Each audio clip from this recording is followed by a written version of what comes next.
Peacemaker Season 2, Episode 1, entitled The Ties That Grind, hit the ground running, and I'm very excited to see where this season goes. I also love how immediately, we started off with saying, previously in the DCU, letting us know that there's going to be a retcon coming, but it's not a huge retcon.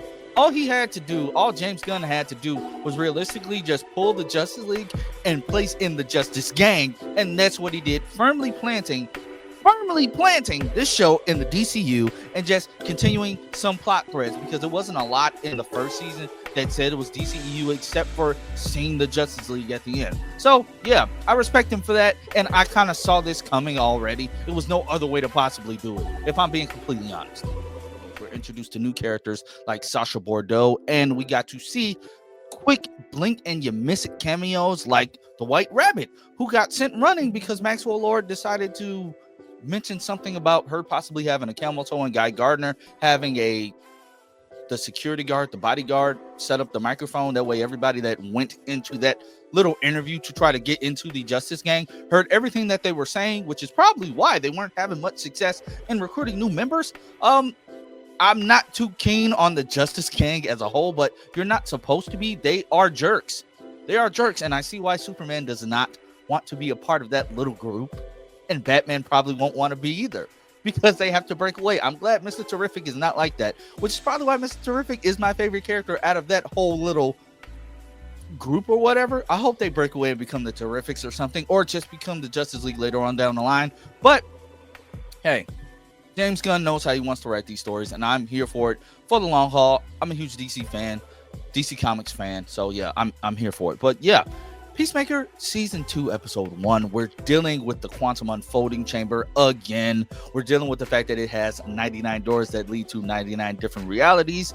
And Argus, not Argist, what am I talking about? Argus is watching Christopher Smith, aka Peacemaker. They have Johnny Economos basically sitting outside his house a few blocks away in a security van, just trying to monitor, see what he's doing, because Rick Flag wants revenge. Rick Flag is watching him because Peacemaker did kill his son, but he was just doing what he was supposed to do. He's a soldier. He was given orders. He had to fulfill those orders by any means necessary. And unfortunately, those means meant having to kill Rick Flag Jr.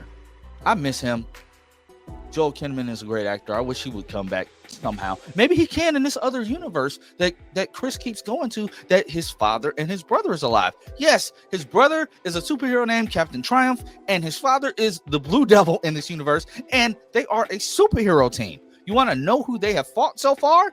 The Rainbow Monster, a deep-cut Batman villain, and they have fought Ultra Humanite, a Justice League level threat, and the three of them took them down. Are they the only superhero team in this other universe? That has yet to be found out, but I cannot wait till we dive deeper into this other world, because Chris seems enamored, and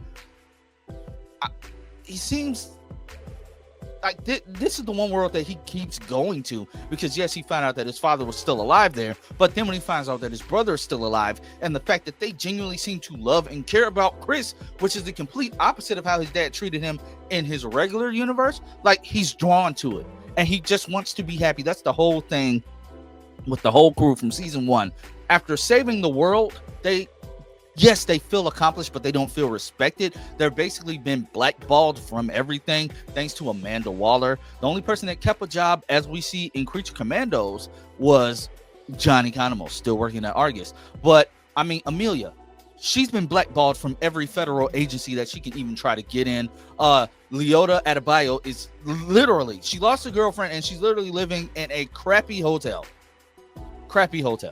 And Adrian, well, we all know Adrian, aka Vigilante. He's just happy doing whatever. Like, he's working at a coffee restaurant, coffee shop, something. He's working at a restaurant, and all he wants to do is call John and basically check on Peacemaker, and thinks he knows a lot of things about owls, but he does not know anything about owls. So Peacemaker is still Peacemaker, I guess. I guess. But that little scene, that little exchange between them was funny.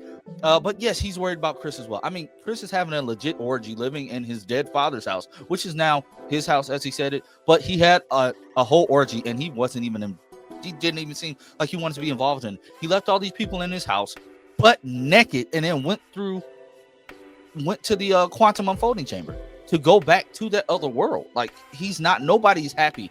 Amelia gets into an entire fight in a bar. She's whooping everybody. She's breaking arms, hitting people in the nuts, all of that stuff, but then gets tossed out. These guys were ogling her. Yes, they were being misogynistic men or whatever you want to call it. You know, the typical thing that you find in bars full of drunk people. But she whoops all of them like she's antagonizing them. She could have just ignored it, all that good stuff. She didn't have to go there. She knew why she was going there. She wanted a release. She wanted to be able to cut loose. You see that because when they throw her out, she smiles, face covered in blood, but she's smiling. She wanted that release. Nobody's happy from the 11th Street kids, and that's going to be something that we dive deeper into as the season progresses. And honestly, I'm here for it. Now, another new character I touched on briefly, Sasha Bordeaux. She's working with Rick Flag at Argus. Anybody that knows her from the comics knows that she was Bruce Wayne's bodyguard who eventually found out that he was Batman and became an ally in the long run of things. So I'm very, very excited. Also, there's controversy about seeing White Rabbit, Janiyah Hudson. Yes, Janiyah Hudson is Indian, but she has the power to split herself and her alter ego, or split second, you know, the body double or whatever you want to call it, is White Rabbit, but that's just basically a albino version, I guess. But I mean, it was a quick blink if you miss it cameo. James Gunn knows what he's doing. He's not trying to offend anybody. He's not trying to offend like Indian culture or whatever. If she comes back and we do meet the actual Janiyah Hudson, I'm pretty sure that she's going to be comically accurate. You know, he didn't let us down yet. I mean, I guess some people might have felt let down by the orgy scene. I mean, I didn't need to see that. I had to hurry up and pause it because my kids walked into the living room. But other than that, I thoroughly enjoyed this episode. Yeah, I thoroughly enjoyed it. We can also say now that Christopher Smith has now killed his brother, his father, and in another universe, himself. And I can't wait to see how that backfires in the long run, because are the Blue Devil and Captain Triumph going to now come after him? Is that going to be another problem that he has to deal with? He killed him by accident.